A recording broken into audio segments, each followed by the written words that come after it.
આજ એક ગામ છે, નાનું એવું ગામ. એક દંપતી રહે, લગ્ન કર્યાને 10 વર્ષ વયા ગયા. શેર માટેની ખોટ, પણ આધ્યાત્મિક એવું જીવન વરી ગયું. અને પછી તો એ સાધુની સેવામાં પતિ પત્ની બે ઉતરી પડ્યા. ખબર પડવી જોઈએ કે ગામને ગોંદરે કોઈ સાધુ આવ્યા છે. ભાઈ જાય, આજીજી કરી કરી સાધુને લઈ આવે, પોતાના આંગણે લાવી એના ચરણ ધોવે, પખારે, સાધુને પૂજા કરે, બેસાડે, ભોજન બનાવી અને સાધુને જમાડે. સાધુ કોઈ આવે ને કે શું જોઈએ? બસ કઈ નહીં, રાજી થાઓ. ભગવાને સંપત્તિ આપી હતી, સંતતિ નહોતી, પણ એ સંપત્તિનો ઉપયોગ સાધુને રાજી કરવામાં ચાલુ કર્યો. અને એક દાડો નારદજી પધાર્યા. સાંભળજો. અને રાજી રાજી નારદજીને પોતાના ત્યાં લઈ ગયા. બહુ સેવા કરી. નારદજી રાજી થયા. માંગ માંગ, શું આપું? બાપજી કાઈ નહીં, માંગ, તું માંગે તને આપું. નારદજી જેવા સાધુને જોયા ને, પેલા બાઈ રસોડામાં હતા ને, ગમે એમ તો સ્ત્રી અને માતૃત્વની બહુ જ ભાવના હોય. પતિ પત્ની બે હોય, સંતાન ન હોય ને, પુરુષને દર્દ હોય, પણ એનાથી અનેક ગણું દર્દ સ્ત્રીને થતું હોય છે, એની પત્નીને થતું હોય છે. હું માં ન બની શકી, એને એનું બહુ દર્દ હોય છે. અને એટલા માટે જ્યારે નારદજી અતિ આગ્રહ કર્યો ત્યારે એને કીધું, બાપજી બહુ જ રાજી થયા હોય, હું માંગતી નથી, પણ આપ અતિ આપવાનું કહો છો તો બસ શેર માટેની ખોટ છે. અરે એમાં શું મોટી વાત, હમણાં બધું કરી દઉં. અને નારદજીએ સમાધિ લગાવી. અને સમાધિ લગાવી નારદજી ભગવાનના ધામમાં પહોંચ્યા. ઠાકોરજીને કીધું, પ્રભુ દયા કરો, પ્રભુ દયા કરો. ઠાકોરજી કહે છે, શું છે? પ્રભુ આ એટલો સાધુ પ્રેમી છે, બે માણા સાધુની સેવા કરે છે. પ્રભુ એક કામ કરો, એને શેર માટેની ખોટ છે, એક બાળક આપો. પ્રભુએ આમ જોયું, પેલા ગ્રહસ્થનું પ્રારબ્ધ. ઠાકોરજી કીધું, નારદ, એને 5 જન્મ સુધી સંતાન નહીં થાય. નારદજી ઉદાસ થઈ ગયા. ઠાકોરજીએ શું કીધું? 5 જન્મ સુધી એને કોઈ સંતાન નહીં થાય. નારદજી ઉદાસ થઈ ગયા, આંખો ખોલી, પણ કઈ બોલી ન શક્યા.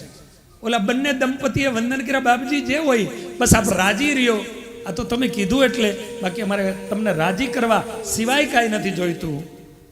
નારદજી વયા ગયા. આ ચાલ્યા કરે ને એવામાં એક સાધુ આવ્યા.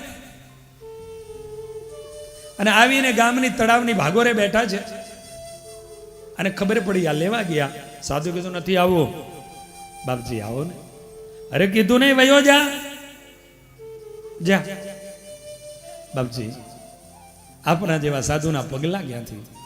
વધારો ખીજાય, નથી આવું. ઓલા ફરીને આગ્રહ કર્યો. સાધુ ઊભા થયા, પાછળ પાછળ હાલ્યા આવ્યા એટલે સાધુના પગ ધોયા, સાધુને જમાડ્યા, વંદનો કર્યા. સાધુ કીધું, માંગ, શું જોઈએ છે? બસ બાપજી કાંઈ ન જોઈએ. નહીં, માંગી લે. તારા આંગણે આવ્યો છું, તારા ઘરનું ભોજન લીધું છે, માંગી લે, માંગે તને આપું. ભગવાન અને સંત રાજી થાય ને, વચ્ચે કહી દઉં, બંને ત્યાં આ લોકનું બહુ માંગવું નહીં, પરલોકનું માંગવું. પણ છતાંય જ્યાં ત્યાં અંધશ્રદ્ધામાં જવું એના કરતાં સાધુને કહેવું, ભગવાનને પ્રાર્થના કરજો, આટલું અટક્યું છે તે પૂરું થાય, અને થઈ જાય. પણ સાધુએ કીધું, માંગ માંગ, માંગી લે. અને તેથી ઓલી બાઈએ કીધું કે આપ રાજી થઈ, જો આપતા જ હોય, શેર માટેની ખોટ છે. અને તેથી સાધુએ પેલા પુરુષની સામે જોઈને કીધું, કેટલી વાર મને બોલાયો ને મેં તને ના પાડી હતી, નથી આવવું, નથી આવવું. તો કે બાપજી લગભગ 5 વખત. જ્યાં 5 છોકરા થશે. 5 વાર મેં તારું અપમાન કર્યું અને તોય તું એમને એમ લાગ્યો રહ્યો કે આવો આવો આવો આવો. જ્યાં 5 દીકરા થશે. સાધુ વૈયા ગયા. અને સાહેબ 1 વર્ષે એના એક દીકરાનો જન્મ થયો. સમય જતા બીજો, ત્રીજો, ચોથો, 5 દીકરા. અને ઈ ફરતા ફરતા 7 વર્ષ પછી 7-8 વર્ષ પછી નારદજી આવ્યા ઈ જ ગામમાં. પણ આ 2 જણાની એ જ સેવા ને એ જ પરંપરા. અને નારદજીને લઈ ગયા. પણ નારદજી જ્યાં આંગણામાં જાય તો એક આમ રમે, એક આમ રમે, એક આમ રમે, એક માની આજુબાજુ માટા મારે, એક દોડતું આવે બાપુ બાપુ કરતા. નારદજી કહે ઊભો રે ઊભો રે ઊભો રે. શું આ કોના? બાપજી આપની કૃપાથી મહારાજ. હે હા આપની કૃપાથી. પણ આ થાય કેમ? મળે કે આપના જેવા સંતોના આશીર્વાદ ત્યાં 5 દીકરા ત્યાં છે. બાપજી ઈ પછી ઉભો રહે ઘડી. અને નારદજી ત્યાં ઉભા ઉભા સીધા ઉપર. અને ઠાકોરજીની પાસે, પ્રભુ તમે કહેતા હતા કે 5 જન્મ સુધી નથી. અરે આને આ જન્મે 5 રમે છે એના આંગણામાં. નારદ હશે? શું હશે? અમારી આબરૂના ધૂળ કરી નાખી. અમે કીધું તારે ના પાડી. નારદજી તો બોલી શકે ને, આપણે ન બોલી શકીએ. અને તો આ તમે કહેતા હતા કે 5 જન્મ સુધી નથી થયા કેમ?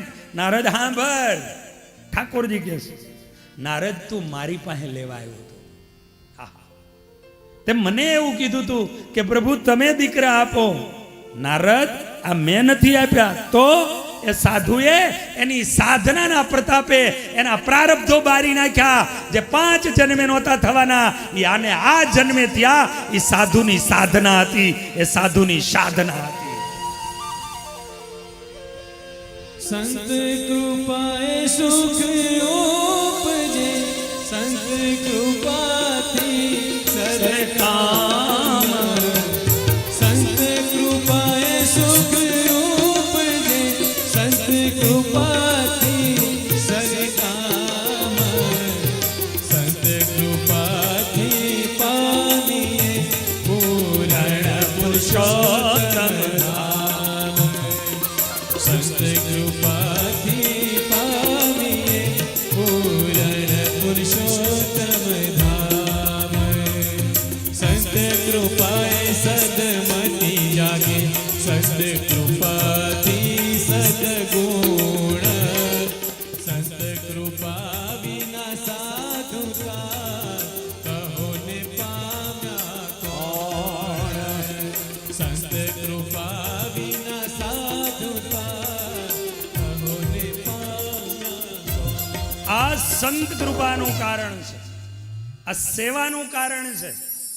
ભાગ્યમાં ન હોય પણ એ સંત તમારા ભાગ્યના કંટકોને વીણી વીણી અને ભેગા કરીને એક બાજુ મૂકી દે અને તમારા ભાગ્ય અક્ષરધામ સુધી જવાના અલોક અને પરલોકના સુખના રાજમાર્ગો બનાવી દે.